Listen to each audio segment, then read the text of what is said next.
of signs demanding a ceasefire and a stop to U.S. military aid to Israel. The demonstration comes just hours after the fighting resumed between Israel and Hamas Friday morning. Israel accused Hamas, a U.S.-designated terror group, of violating the terms of the truce. Before that, Israel and Hamas agreed to a temporary pause in fighting, which began last Friday and extended for 1 week. With the fighting beginning again, the government of Qatar is hoping negotiations will continue for another pause in fighting for more hostages to be released. The UN Secretary-General Antonio Guterres is calling on the world to work side by side with persons with disabilities to design and deliver solutions based on equal rights in every country and community. Speaking in New York, Mr. Guterres said the United Nations is leading by example through its disability inclusion strategy and by supporting member states as they drive progress for persons with disabilities. On his part, the Assistant Secretary-General for Economic Development, Department of Economic and Social Affairs, Mr. Navid Hanif, expressed concern for gaps to equal rights. Reminds us that achieving the Sustainable Development Goals requires living up to the promise to leave no one behind, especially the 1.3 billion persons with disabilities worldwide.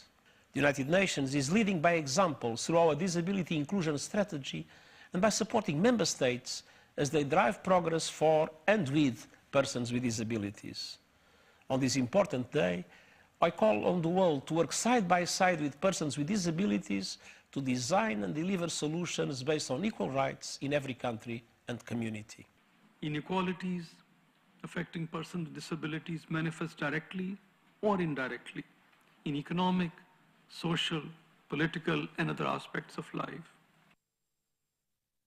And former U.S. President Donald Trump's lead, Georgia Attorney, says trying his clients during a presidential election would amount to election interference.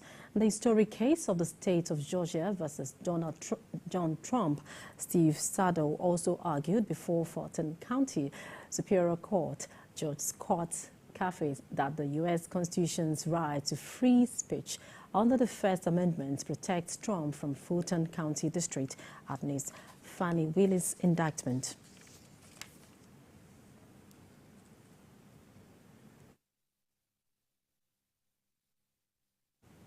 Nigeria's delegation at the ECOWAS Parliament says it plans to introduce a new technology called NASI, an innovation that would be used to monitor budget transparency and implementation in ministries, departments and agencies of government in order to reduce the menace of corruption in Nigeria.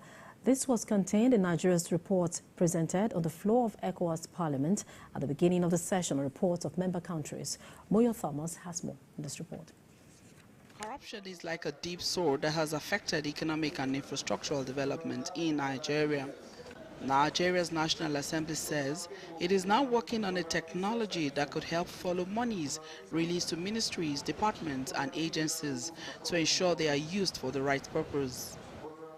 Linda Ikeazu, who presented Nigeria's country report, disclosed this. With NASI, budget performance will be tracked effortlessly and needs analysis criteria for successful budget implementation will be achieved digitally. Furthermore, in a bid to ensuring accountability and probity and to mitigate wasteful expenditure, the Nigerian House of Representatives scrapped 5 billion naira meant for the maintenance of presidential yacht from the 2022 supplementary budget, while increasing the budgetary allocation for student loan program to 10 billion naira. The delegation also reported that President Tinubu's priority in the ECOWAS agenda is on security. They expressed concern over the rising insecurity in the southeast of Nigeria, with death toll reaching more than 1,700 between January 2021 and June 2023. This group of criminal marauders are majorly behind the killings and mob violence in the southeast.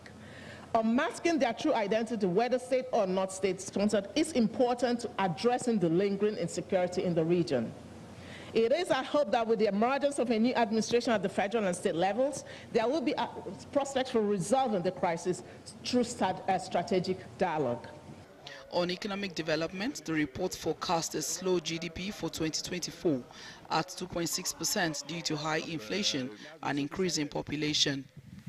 At the conclusion of his report on the floor of the ECOWAS Parliament, Nigeria promised its undisputed commitment to both development of Nigeria and the ECOWAS region at large. Moya Thomas, TVC News, Abuja.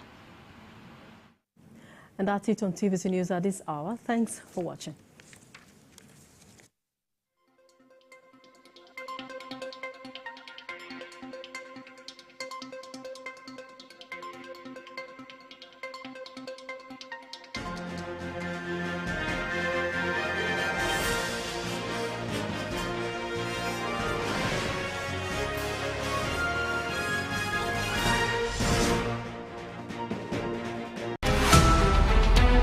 Every major news story is with many perspectives and layered with different levels of impact.